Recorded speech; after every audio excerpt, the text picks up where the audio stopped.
ಕಥೆಗಳ ವಿಷಯದಲ್ಲಿ ಎಕ್ಸ್ಪೆರಿಮೆಂಟ್ಸ್ ಆಗ್ತಿಲ್ಲ ಅಂತ ಅನ್ನಿಸ್ತಿಲ್ವಾ ನಿಮಗೆ? ನಿಜವಾಗ್ಲೂ ಅನಿಸುತ್ತೆ.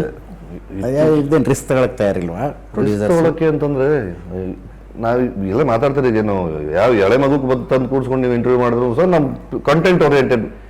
ಕಂಟೆಂಟ್ ಅಂದರೆ ಏನು ಅಂತ ವಾಟ್ ಇಸ್ ಕಂಟೆಂಟ್ ಅದೇ ಗೊತ್ತಿಲ್ಲ. ಎಲ್ಲವೂ ಕಂಟೆಂಟೇ, ನೀನು ಏನು ಹೇಳಿದ್ರು ಅದು ಕಂಟೆಂಟ್. ಇಲ್ಲಿ ಕೂತ್ಕೊಂಡು ಯಾವುದೋ ಒಂದು ಯಾರ ಬಗ್ಗೆನೋ ಮಾತಾಡಿ even that is also content ಅವ್ರಿಗೆ. ಹೌದು ಹೌದು.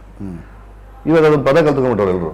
ನಮ್ಮ ಸಿನಿಮಾದಲ್ಲಿ ಒಂದು ಹೊಸ ಕಂಟೆಂಟ್ ಹೇಳ್ತಿದ್ವಿ, ಕಂಟೆಂಟ್ ಓರಿಯೆಂಟೆಡ್ ಸಿನಿಮಾ ಅಂತ. ಎಲ್ಲವೂ ಕಂಟೆಂಟ್ ಓರಿಯೆಂಟೆಡ್. ಆದರೆ ಯಾವ ಕಂಟೆಂಟ್ ಹೇಳ್ತಿದ್ಯಪ್ಪ ನೀನು? ಕರೆಕ್ಟ್.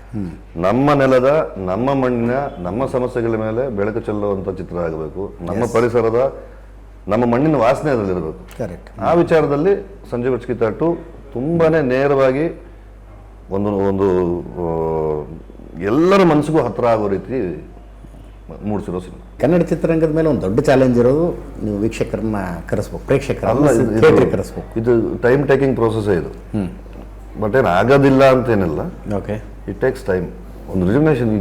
ನಾವೇ ನಮ್ಮ ಕಣ್ಣು ಮುಂದೆ ನೋಡ್ದಂಗೆ ಮಲಯಾಳಂ ಚಿತ್ರರಂಗ ಎಂಥ ಅಧೋಗತಿಗೆ ತಲುಪೋಗಿತ್ತು. ಹೌದು. ಈಗ ಒಂದು 16-17 ವರ್ಷಗಳಿಂದ ಮತ್ತೆ ಚಿಗುರ್ಕೊಂಡು ಬಂತು. ಈಗ ಇಂಡಿಯನ್ ಫಿಲ್ಮ್ ಇಂಡಸ್ಟ್ರಿಯಲ್ಲಿ ನಂಬರ್ 1 ಅವರೇ.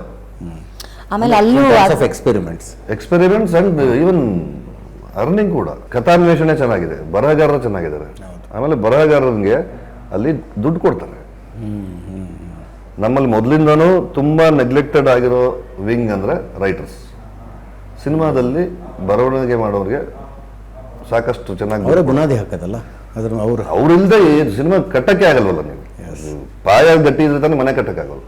ನೀವು ಅವ್ರಿಗೆ ಸರಿಯಾಗಿ ಕೊಡಿದ್ರೆ ತುಸುಕ್ಲು ಪಸಲು ಹಾಕ್ಬಿಟ್ರೆ ನೀವು ಎಷ್ಟು ದೊಡ್ಡ ಕಟ್ಟರು ಪುಸ್ತಕ ಬಿದ್ದೋಗುತ್ತೆ.